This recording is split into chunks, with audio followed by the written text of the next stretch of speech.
نتعامل مع المستقبل كمجهول، نتجنبه، ما بنفكرش فيه. هو في علم الغيب، لكن الحقيقة ان هو أرض للفرص الجديدة اللي محدش لسه شافها ولا زرعها ولا استغلها.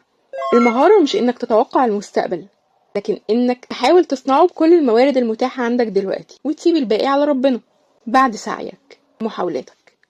المشكلة في التركيز على الحاضر اننا بنبقى مشغولين جدا في حل مشاكل اليوم، لدرجة ان احنا ما بنفكرش نرفع راسنا عشان نفكر في اللي جاي. بنقع في فخ النجاح الحالي اللي بيعمينا عن التغيرات الجذرية اللي بتحصل حوالينا. بنصحى فجأة ونلاقي ان السوق كله اتغير، واحنا لسه بنشتغل بالطريقة القديمة.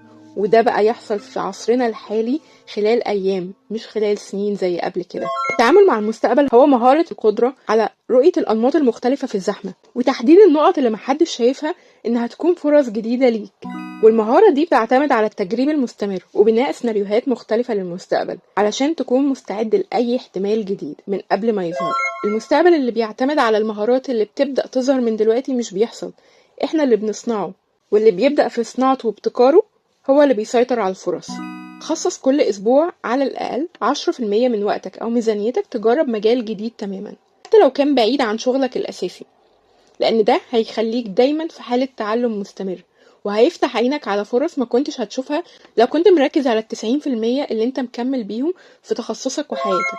لو عايز تعرف ازاي تكون من صناع المستقبل الحقيقيين وتكتشف الفرص من قبل ما تطلع للنور، دبلومة مهارات الأعمال هتعلمك ازاي تفكر بشكل استراتيجي، تخطط للمستقبل بشكل مناسب. ابعت لنا دلوقتي وابدأ معانا الدبلومة، ولو عندك أي سؤال اكتبه لنا في التعليقات وهنرد عليك.